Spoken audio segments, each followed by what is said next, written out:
Silly season. We know there's a lot of crazy stories going around because people have to fill newspapers, but surely this one takes it to the next level of nonsense. Italian media are reporting that Chelsea are on the brink of sacking Antonio Conte. Where on earth has this come from? Or depending who you read, that Antonio Conte is on the brink of walking out. Look, all of this stems from something we've talked about before, the fact that Conte texted Diego Costa to let him know he was no longer needed. Chelsea did not appreciate that because obviously it drives the price of Diego Costa way down.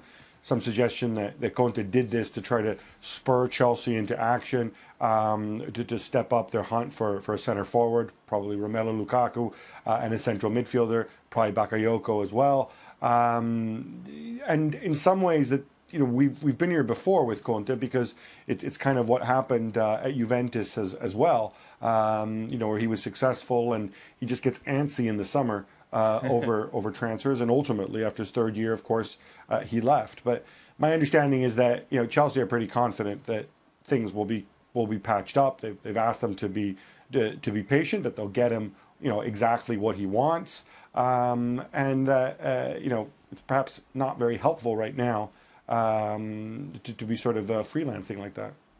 Well, it won't be the first time Chelsea in recent years haven't been on the button on transfers. Mourinho, after winning the league, got annoyed. One of the reasons he got annoyed, and Chelsea started poorly. Well, not why they started poorly, but he was already in a bad mood because he didn't get his transfer targets. Sure.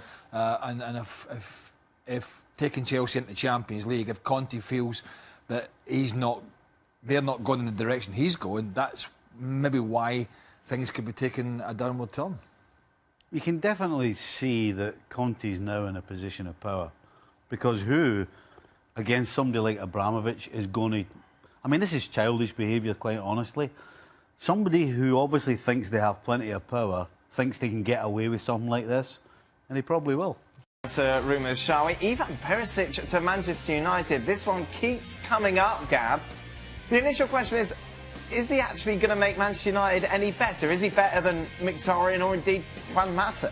Or indeed Anthony Martial. Is he better than Jesse Lingard? Probably. Look, I think this has been driven by agents all along who've said, oh, Mourinho's in love with Perisic. He really wants Perisic.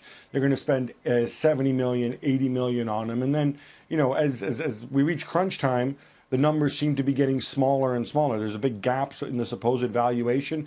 United see him reportedly as sort of a 30 million type player. Inter want 45 million or whatever it is. I think he's a useful player. When he's good, he's very good. But he's also 28 years old. He's been inconsistent, and I really don't see him playing a position that's a pressing need for Manchester United right now. And I'm pretty sure that Mourinho views him the same way. What do you think, Craig? Well, we were talking about it earlier, and if Mourinho can get a couple of the players that Gab mentioned out, and that's a big if, then this guy would be a decent addition to the squad, but not at that price. We were saying 20, 25 million.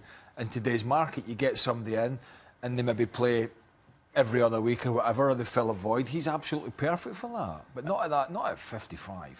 Welcome then to Extra Time. Here we go. How do you feel about the value of players climbing as years go on? In 2009, Ronaldo was worth 80 million. 2017, Mbappe apparently worth 130 million.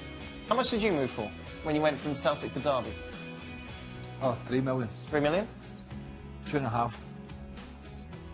2.5 up? 2.5 up to Scotland to Celtic, and then 3 million, which was kind of the going rate then. What about you when you went to Liverpool? So he's 10 years... He's 10 years behind me. I was 300 grand. Wow. I mean, it's just the way it is, isn't it? I mean, as time has gone on, the more money's involved in the game, teams can spend more money, teams expect to get more money. It's just a natural progression, isn't it? A year or two before I moved, Roy Keane moved from Forest to United for, I think, 4.5 million. Right. Or thereabouts. One of the best midfielders of his generation. It's just the way it is, it's the market, isn't it? But then, I remember we used to have discussions years ago saying, when will the first £100,000 a week footballer be? And people were going, no chance. And I mean, Joe Average might be getting that now in some of the countries, so there you go. Gav, David Klassen, of course, signed for Everton today. How good is he? Is 26 million the right price? I really like Davy Klaassen. I love the way he plays. I think £26 million for him is way too much money. You know, he's got a lot of personality. He's a tidy passer, but you know, there's a reason he is where he still was at this stage of his career. You know, How much do you like I think him? it's a great deal. Gav loves it's a great it. deal for Ajax. Do you love him? How much do you like him enough to take him to the Confed Cup in Russia with you? Gav, when do you fly? Is that tonight, tomorrow? I fly tomorrow, but Craig, he's Dutch. Holland can't even qualify for a World Cup. There's no way they can qualify for the Confederations Cup. Oh, yes. Yeah, but you could take him over there and you could just wine him and dine him and Oh, just as a friend. show him the... Was Pickford the best choice for goalkeeper Everton could make? You, of course, signed for Everton as well today. They've been busy. Tell you what, I wish Liverpool had signed him. Yeah. Good shine. Look at the money's great though. You think about the money that I've... Do you always have your foot on the table? Not really, no, I don't actually. No. I'm sorry, I'm relaxing. No, it was just interesting. I I just just... want to be uptight. No, you can put as many feet as you want. I just didn't think you'd ever done that before. Well, I haven't, no. Yes. And the price is great. Tell you what, the price is right. Okay. Gav, who will win the Confederations Cup? I'm going to lean towards Chile, possibly Portugal. Craig, Huh? who will win the Confederations Cup? Okay. Stevie, Germany. Germany? Germany C? Germany C. Yeah. No It's a good pressure. bit, and it'll be a No great... pressure on them. It'll be a great dry run for the World Cup. There we go.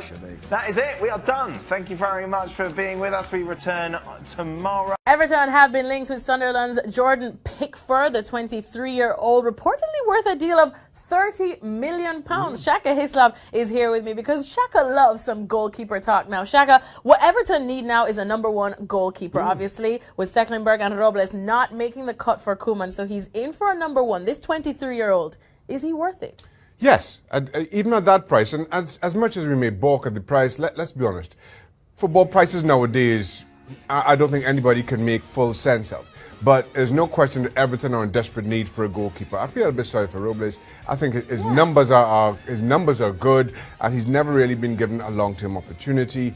Stecklenburg for me was always a bit of a short-term option or short-term solution. Jordan Pickford at 23 can be exactly the goalkeeper that Everton are looking for long-term. Straight into number one, though? Absolutely, no question. I think he's shown more than enough at Sunderland, a team that's struggling. I think, yes, he's 23. Struggling. Well, and I was putting it as nice as I Struggled could. and failed. But he does need to gain a little bit of experience. He does have a bit of rawness about him, if that's a word. But his talents are there for everybody to see. And again, at 23 years old, you are expecting Pickford to be able to hold that spot down for at least another 8 years and probably even further. So even if you want to spread it out, spread that purchase price over the course of what may be his lifetime or his lifespan at Everton, it's a reasonable buy and one that's well worth it. And I think Everton have struggled to fill ever since Tim Howard kind of aged and become surplus to requirements himself. All right, there you have it. So I know other leagues and other teams probably are looking at this Absolutely. alleged transfer and going, 30 million, what, for a goalkeeper on a team that got relegated? But that's nothing new to the Premier League, and Shaka Hislop thinks that he's definitely worth the money. Diego Costa will not play for Chelsea again. Ali Moreno, how easy will he be to replace? Not easy. Not only is it the goals, but it's the presence of Diego Costa. If you were going to play Chelsea and you're preparing your team, part of the team talk had to do with how to deal with Diego Costa. The movement, his ability, his personality, his presence on the field, all those things made a difference for Chelsea, and it is incredibly difficult to understand how he's just not a part of the group anymore. But it gives you an idea of perhaps how much of a headache he can be inside a locker room, or that his relationship with Antonio Conte simply fell out, and then after that, once it becomes a personal issue, then it's game, set, match. Are you looking for the best goal scorer to try and bring in, or are you looking for someone like for like that could play a similar role to what Diego Costa played? But that's exactly it. What other player out there of significance is like for Diego Costa? Very few, if any. If you're a center back, right, and you're thinking about the player that you're gonna go up against tomorrow or next weekend or whenever it is, and Diego Costa is that guy, you know you're in for something special. And not in a good way. You're going to have to run. You're going to have to fight. You're going to have to get an elbow here and there. Everything that Diego Costa brings to the field is draining for other defenders, is draining for other teams, but apparently it's also draining for his own group. Here's one for you. This isn't someone coming in with the most incredible offer and Chelsea saying, look, we can't turn this down. Bye, Diego, we'll miss you. This is Chelsea. This is Antonio Conte saying to Diego Costa, we don't want you any longer. Does that mean, do you think there's a possibility he might play the same formation, but he might go without that Diego Costa type in attack, a more mobile one? We've seen him linked with James Rodriguez and others. When Diego Costa didn't play last season, Chelsea were still winning games, but in a different way. Is that something that might be possible? Well, it's not whether it's possible or not. I don't know that that's a question. It has to happen that way because they're going to have to find ways to win games in a different manner. Now, Romelu Lukaku is not going to bring you, even though he's a big guy, strong guy, he's not going to bring you the same physicality as Diego Costa and the same presence as Diego Costa because, in fact, if you look at Lukaku and what he does, he has a tendency to drift out wide into wider areas. He almost doesn't like that space in where it gets very crowded and very physical and spaces are very tight because his first touch on the ball is not all that clean. So if he throws himself in a wider position, then somebody has to occupy the middle. Well, who's that player going to be for Chelsea? Those are questions for Antonio Conte. But if you're willing to tell Diego Costa, to say to him, whether it's by text or or whatever, see you later, then you better have a plan. Now, we're all going to trust that Antonio Conte will make the right decision because of the equity he has built this season. But, man, if this doesn't work out, we're going to go back to this very moment and think, my goodness, would Diego Costa help this team? And I think the answer to that is always yes. You think Antonio Conte already knows what he wants and he wouldn't have done this if he didn't have... Yes. Yes. I don't think you take a step this significant unless you have a plan in place. Now, that plan in place may not be as good as what you had before, but that's the chance you take when you make this sort of decision. Final question. Who's your replacement for Diego Costa if you were Antonio Conte? Not Romelu Lukaku. Ask that question again. Who's your replacement? Well, I find a way of keeping Diego Costa. That's what I would do. But that's not going to happen anymore. That's done. I know, but you just asked me who does the same job as Diego Costa. No, we've agreed that... Yeah, okay. And so if I don't have that kind of player, right, then... You've told me it's not going to be Lukaku, so who are you going to have as your guy leading the line next season? I don't know. I don't know what you... Who would you want? You're Antonio If Antonio Conte, I just told you I would keep Diego Costa. I'm not sending text messages. I'm keeping keeping Diego Costa. Didn't I just answer that question? You should be a politician. You haven't given me an answer as to who will be the striker. I just gave you an answer. I gave you an answer. I said I would not have sent the text message to Diego Costa. The text has been sent. You have to replace him with someone. Okay, you find the player then.